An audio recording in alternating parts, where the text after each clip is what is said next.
Doctor Rafael Nieto Loaiza, ex viceministro de Justicia y precandidato a la presidencia de la República por el Centro Democrático. Muy buenos días. Doctor Londoño, muy buenos días para usted y para todos los oyentes en La Hora de la Verdad.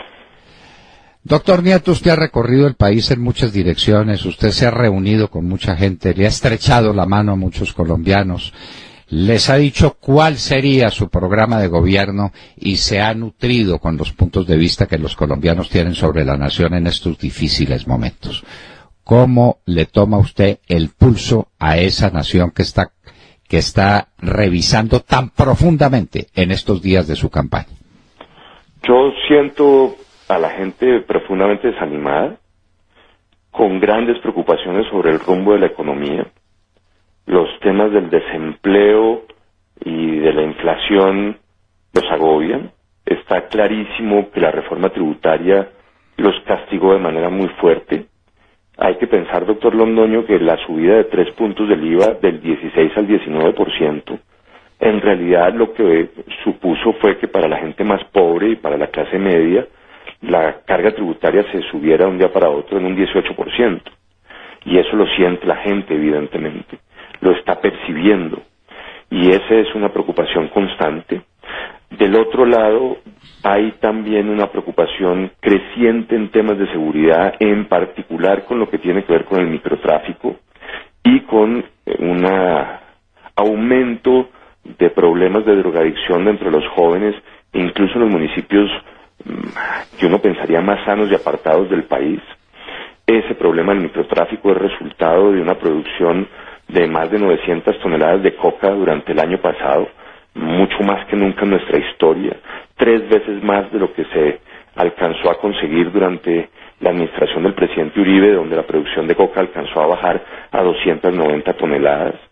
Se produce tanta coca hoy en el país, doctor Londoño, que los productores ya no encuentran suficientes los mercados externos y tienen que buscar un mercado interno, y eso lo están encontrando por vía del microtráfico, y eso claramente lo está sintiendo la gente.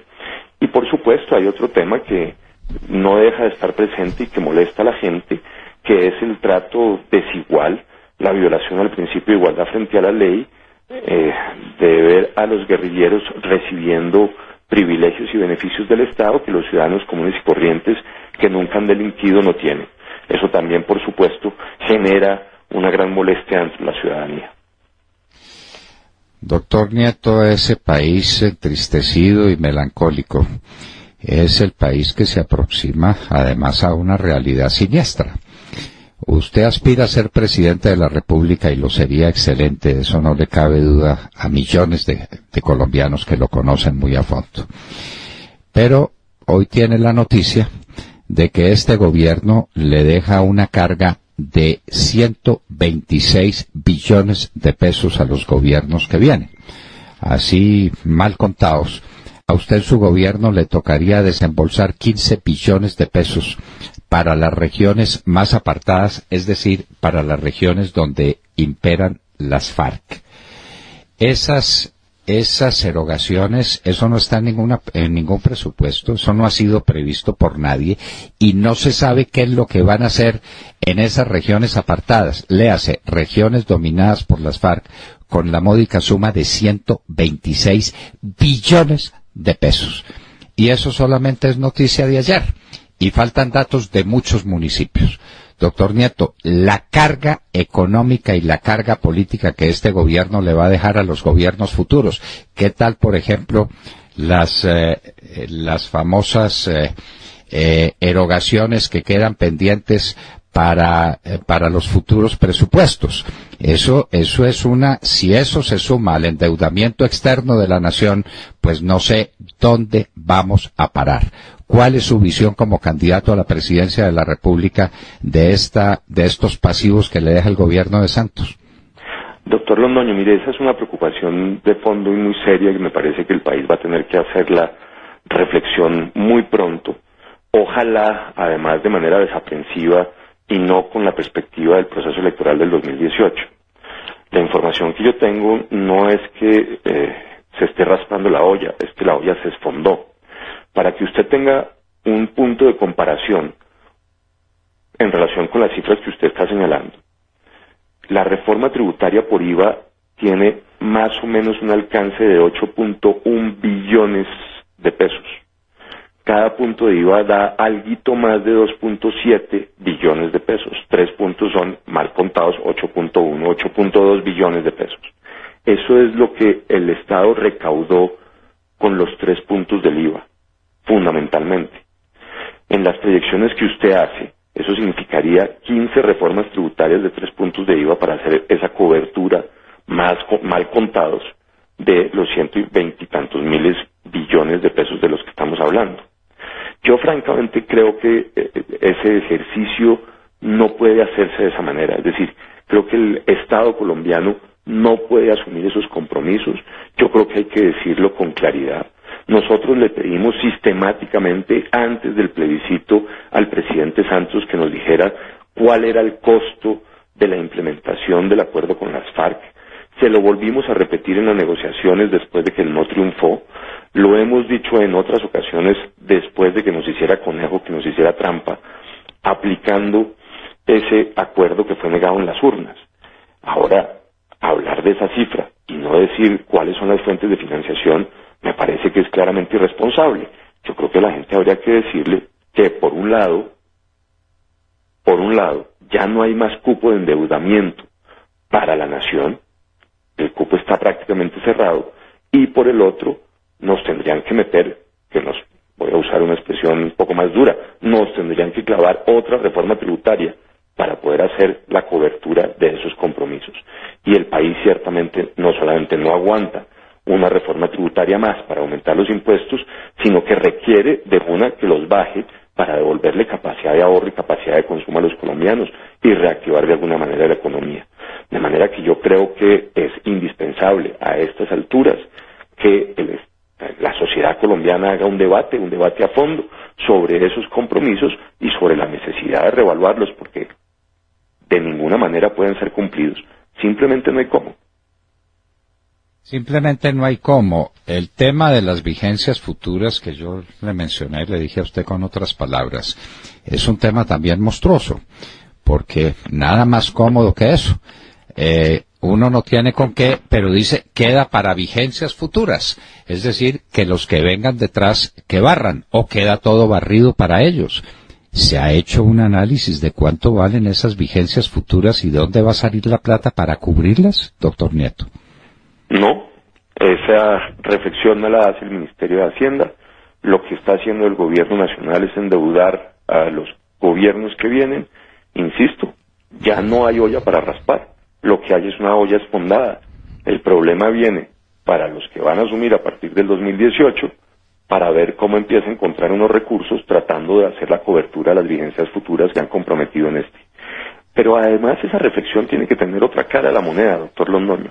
Es que no es solamente el estado actual de la economía y los compromisos futuros, es el derroche que ha hecho el presidente Santos de una bonanza petrolera y minera que encontró él con los picos más altos de ingreso y que simplemente botó a la caneca. Es que esa plata no se ve por ningún lado. Y eso francamente es preocupante. No solamente los escándalos de corrupción, sino el derroche en publicidad, propaganda, eventos oficiales, contratación pública, un aumento desaforado de la nómina del gobierno central que no se ve de ninguna manera reflejado en mejor cobertura y en mejor calidad de los bienes y servicios que tiene que prestar el Estado. Bueno, doctor Nieto, usted ha recorrido muchas zonas del país y ha estado en zonas de mucha influencia ganadera. El problema de la aftosa es un problema enorme, pero ¿qué tal el problema de la reforma agraria? Porque lo que llaman el desarrollo rural integrado prevé una expropiación de 3 millones de hectáreas. Expropiar 3 millones de hectáreas ¿vale cuánto? ¿Y cuánto vale acondicionarlas de manera que los nuevos dueños sean capaces de ponerlas en producción o de mantenerlas en producción? Doctor Nieto, ¿esto lo ha mirado alguien? ¿Esto lo ha examinado alguien con juicio? Y pueden ser muchas más hectáreas, porque no se le olvide las 7 millones de hectáreas que se van a normalizar. Y como se van a normalizar muchos predios pequeños, hay que aumentarle su superficie con otras expropiaciones. Doctor Nieto, ¿esto no va a ser una catástrofe? ¿Esto no va a ser como una de esas reformas agrarias que recorrieron América Latina dejando tras de sí una estela de destrucción en la producción, de hambre, de miseria? Así es, doctor Londoño. A ver, yo por supuesto estoy en la línea de que a las personas a las que se les despojó de su tierra se les devuelva, y se les devuelva de manera integral y se les indemnice. Y estoy también en la línea de que aquellas adjudicaciones de baldíos hechas de manera fraudulenta se reversen y esas tierras regresen a la nación. Pero la idea de que a una persona que tiene una tradición limpia, pulcra, buena, incuestionable de la propiedad de su tierra, se le expropie y que en algunas ocasiones pudiese hacerlo un funcionario de la Agencia Nacional de Tierras sobre la base de un uso inadecuado de ella, me parece francamente que es peligroso y que además amenaza el principio general de protección de la propiedad privada en Colombia. Además, en todo caso, el problema del campo colombiano no es fundamentalmente un problema de propiedad. Es que una persona, un pequeño campesino, un pequeño agricultor puede ser propietario de 2, 3, 5, 10 hectáreas y en esas simples condiciones no tiene ni mucho menos asegurado su futuro. Probablemente lo único que puede hacer es una agricultura de sobrevivencia y nada distinto. Para que en realidad se pueda hacer una reforma en el campo que permita a los campesinos salir de la pobreza, el esfuerzo tiene que ser distinto.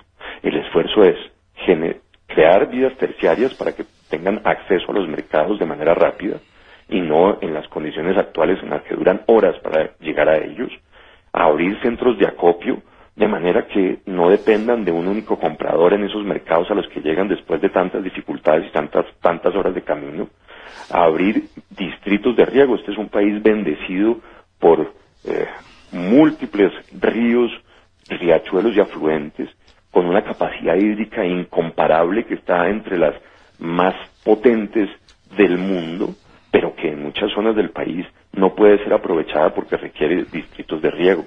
Se requieren aquí microseguros y se requiere acceso a crédito barato y rápido y a mediano y a largo plazo como corresponde a las necesidades productivas del campo. Y no podemos tener un banco agrario dedicado a financiar a Navelena. Eso francamente es una insensatez, por no decir que de alguna manera un acto de corrupción. Y necesitamos al final asistencia técnica para esos campesinos que hoy no tienen. Y hacer una reforma en el sistema educativo para entregarle a los campesinos y en general al pueblo colombiano unas herramientas para abordar las necesidades del agro de forma técnica y eficiente. Es increíble encontrar, por ejemplo, que uno no ve por ningún lado en las universidades privadas de más alto nivel agronomía. Eso no existe, ni en la Javeriana, ni en los Andes, ni en el Rosario, ni en EAFIT, ni en ICESI, ni en la Universidad del Norte. En ninguna universidad privada prácticamente existe agronomía. Aquí tenemos que tener más agrónomos, más técnicos y más tecnólogos agrícolas y muchísimo menos abogados. Y además, finalmente, y yo creo que eso resulta fundamental, tenemos que pensar el agro en dos vías completamente distintas. Por un lado, entender que solamente la asociación de los pequeños campesinos genera economías de escala y capacidad de negociación que les permita mejores precios y a llegar finalmente a tener mejores condiciones para el desarrollo de sus actividades. El modelo de la Federación Nacional de Cafeteros, con todos los problemas que ha tenido, que son muchos, sin embargo, muestra que los pequeños agricultores asociados pueden alcanzar metas que de otra manera no. Y por el otro lado, es la otra cara de la moneda, hay un conjunto de esfuerzos de asociaciones entre pequeños campesinos y agroindustriales que demuestran, eso sí, que por esa vía es perfectamente posible, no solamente que el pequeño campesino y agricultor salga de la economía de sobrevivencia, sino que tenga capacidad de ahorro y salga de la pobreza. El caso de Arroz Blanquita y Juan José Manuel Suso en el Valle del Cauca, casi 1.000 hectáreas de arroz, de las cuales apenas 80 son de la compañía, las demás son de pequeños agricultores y hoy todos tienen unos ingresos que les ha permitido salir de la pobreza. Bengala y las frutas también en el Valle del Cauca. El Kit y Postobón, un esfuerzo también para la generación de frutas para los jugos de esta compañía a través de unas asociaciones de pequeños empresarios. Lo de Carlos Murgas y La Palma en el Caribe colombiano, Facenda en los Llanos Orientales. Ahora un esfuerzo de cacao enorme que hay en Boyacá, además con campesinos que antes eran narcocultivadores, que empiezan a tener un conjunto de convenios de asociación, como por ejemplo con Ramo, de manera que más de 1.200 narcocultivadores y familias que estaban dedicadas a eso, hoy cultivan un cacao que es premiado en el mundo. Uno se siente y mira, y lo que encuentra es que evidentemente este conjunto de asociaciones de campesinos, junto con agroindustriales, son realmente el camino para la superación de la pobreza. El problema de la propiedad es un problema menor. Por supuesto que hay que darle propiedad a quien lo tenga, por supuesto que es deseable que los campesinos tengan propiedad, pero ese no es el camino de la superación de la pobreza, y simplemente una repartición de tierras mal hecha, tal y como usted lo plantea, simplemente va a ser un fracaso, y no solamente va a poner en peligro la propiedad privada en el campo, sino además nos va a llevar a dilapidar un conjunto de recursos que necesitamos que sean mejores invertidos para que en verdad el problema de pobreza en el campo pueda ser superado. Y finalmente, doctor Nieto, ¿qué le va a pasar a este país cuando se le acaben las exportaciones de petróleo y cuando tenga que importar gasolina y sus derivados? Y estamos a 4 años vista, porque se agotaron las reservas petroleras y los municipios de Colombia. El próximo va a ser Pasca. Están diciendo en unas consultas muy alegres que no quieren más minería y que no quieren más petróleo. ¿Quién está moviendo eso? Como alguien decía con mucha razón, este país lleva 100 años explotando petróleo. Díganos cuál ha sido el municipio arruinado, cuáles han sido las tierras destruidas por el petróleo. 100 años de tradición y las cosas se pueden hacer cada día mejor. ¿Quién ha hecho ese cálculo, doctor Nieto? Colombia importando gasolina. Doctor Londoño, mire, yo creo que aquí hay que decir varias cosas. Uno, que la propiedad del subsuelo es de la nación y no de los municipios. Y yo creo que eso tiene que estar fuera de discusión. Por tanto, las decisiones sobre lo que hay en el subsuelo tienen que ser de la nación y no de los municipios. Segundo, las consultas pueden hacerse, pero no pueden ser ni vinculantes ni obligadoras, y no obligan de ninguna manera a nadie distinto a, y esa es una buena pregunta, a nadie. Porque es que finalmente no pueden tener consecuencias jurídicas que permitan obligar a la nación con base en un conjunto de derechos que la nación tiene, pero que los habitantes que están arriba no tienen. El tercer principio que resulta básico aquí es que no puede primar de ninguna manera en la discusión de los asuntos públicos los intereses de unas minorías o de unos pequeños grupos. Lo que tiene que primar es el interés del bien común. Esa pérdida de la noción del bien común, doctor Londoño, me parece que le está haciendo enorme daño a la discusión de los asuntos públicos en Colombia. Yo voy a ahondar un poco sobre las cifras que usted da. En el año 2013, hace apenas 3 años, Colombia exportaba más de 32.000 millones de dólares en petróleo. El año pasado solamente exportó 10.100 millones de dólares. Sí, es verdad, parte de la caída está relacionada con la caída del precio. Pero no es menos cierto que ahora estamos produciendo 160.000 barriles menos de petróleo y que esa producción está declinando de manera muy rápida, de forma tal que en 5 años y unos pocos meses perdemos la autosuficiencia. En materia de gas es peor, porque son solamente 4 años. ¿Qué le va a pasar al país cuando ya no reciba los 10.100 millones de dólares de ingresos en dólares por exportaciones petroleras? ¿Qué le va a pasar al país donde ya no solamente no reciba esos ingresos, sino que tenga que destinar parte de sus recursos para comprar dólares para importar petróleo? ¿Qué va a pasar con Reficar? Semejante inversión y no vamos a tener con qué alimentar esa refinería. El problema es serísimo, no solamente en términos de déficit comercial, no solamente en términos de déficit fiscal, no solamente en términos de devaluación de la moneda. Es que si nosotros no conseguimos rápidamente aumentar de nuevo la producción petrolera y alcanzar autosuficiencia, estamos destinados a una reforma tributaria aún más gravosa que la que ya se hizo para tratar de cubrir la caída en el precio. Y yo creo que esa reflexión tenemos que hacerla todos los colombianos. Es que no nos podemos dar el lujo de que eso ocurra. Lo preocupante, doctor Londoño, es que no hay ningún dato que permita pensar en este momento que vamos de nuevo a conseguir producción petrolera para no caer en la pérdida de la autosuficiencia, para no caer en la importación. Y lo voy a decir por qué. Hasta el mes de mayo, en el país, no se había hecho ni un solo kilómetro de sísmica. Ni uno solo, doctor Londoño. Y cuando usted mira la sísmica que se hizo en el año 2016 y en el año 2015, más del 90% de esa sísmica se hizo en el mar. Este año ya no hay nada porque los contratos de offshore de la exploración marina ahí ya se cumplieron. La sísmica ya se hizo. Por eso este año no hay sísmica en el mar. Y como no había prácticamente ya nada de sísmica en territorio continental, pues hasta mayo no había ni un solo kilómetro de sísmica. Ese no es un dato menor, porque si no se hace sísmica no se pueden hacer pozos exploratorios.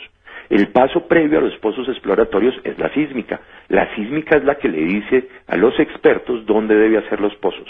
Si no hay sísmica, no hay pozos exploratorios. Y si no hay pozos exploratorios, no hay pozos de explotación. Bueno, en el año 2013 hicimos 132 pozos exploratorios. En el año 2015 y en el año 2016 solamente 25 pozos exploratorios. Lo que estoy tratando de decir es que no es solamente una discusión teórica, es que por ningún lado se ve que se cumplan las condiciones que nos permitan pensar que no vamos a caer en la importación de petróleo, que no vamos a perder la autosuficiencia petrolera, porque ni se está haciendo sísmica, ni se están haciendo suficientes pozos petroleros. Si no hay sísmica y no hay pozos petroleros, no hay forma alguna de que encontremos petróleo y que rescatemos la autosuficiencia. Y si usted agrega a esta tragedia el hecho de las consultas que usted está refiriendo, pues vamos a encontrar que tampoco hay ningún estímulo en esa línea para que las compañías asuman riesgo. Agréguele un elemento adicional. La tasa tributaria real para las compañías en el sector petrolero es del 70%. 70%. Eso significa al final que no somos competitivos. Nos pusimos una tasa tributaria como si hubiese permanentemente una bonanza, y no la hay. Cuando había bonanza de precios y había bonanza de producción, era posible apretar a las petroleras para extraerles el 70% de los ingresos y llevárselos como la carga tributaria para el Estado. Pero en las circunstancias actuales eso ciertamente no pasa. Lo que está ocurriendo, con toda la razón, es que las empresas petroleras han escogido otros rumbos para asumir los riesgos de la exploración y la explotación petrolera. Así no somos competitivos y estamos condenados, por tanto, a perder la autosuficiencia petrolera y a importar. Y en esas circunstancias y condiciones nos vamos a ver abocados más temprano que tarde a una trágica reforma tributaria. De nuevo, como en el tema del campo, como en todos los otros temas en realidad, o ganamos en el 2018, doctor Londoño, o lo que nos viene para adelante a mediano plazo es verdaderamente trágico. Mírelo usted por donde lo mire. Si usted lo ve en las vigencias futuras, si lo ve en los compromisos clientelistas, burocráticos y financieros en relación con el acuerdo de paz, en el tratamiento desigual a favor de los guerrilleros en relación con los ciudadanos que no han delinquido, en materia de impunidad, los problemas de corrupción, es que no hay campo de la sociedad y del Estado colombianos que no estén cercanos al desastre o ya en el desastre, y que no nos hagan prender las alarmas para entender que o ganamos en el 2018 o nos vamos a caer en el abismo. Eso es así, y qué carta tan limpia y tan alta tenemos con el nombre suyo para ese propósito. Ahí está el Consejo Nacional Electoral destruyendo precandidaturas presidenciales del uribismo. Esto se vino muy en serio en un país que se desfondó. Lo dijo el doctor Nieto en varias ocasiones. No hay que raspar la olla porque la olla se desfondó. Esa es la verdad. Y hoy nos salen con el cuento de que viene el rescate de municipios que más sufrieron la violencia. Curiosamente, los que quedan en las 16 zonas electorales de las FARC, curiosamente en lo que obliga, en los municipios a los que obliga el Estado a comprometerse para apoyar a las FARC territorialmente. 126 billones de pesos es lo que espera a los próximos gobiernos. Doctor Rafael Nieto Loaiza, muchas gracias por estar con nosotros. Persista y muchos éxitos en esta lucha por salvar a Colombia. Muchísimas gracias, doctor Londoño, para todos los miembros de la mesa en la hora de la verdad, y para los oyentes un abrazo afectuoso y solidario. Rafael Nieto Loaiza, uno de esos grandes talentos que el uribismo le está proponiendo al país para su campaña presidencial. Hombre limpio por todas partes, gran jurista, gran constitucionalista, gran internacionalista que harto se necesita y conocedor a fondo de los problemas nacionales. Estaba con nosotros en la hora de la verdad.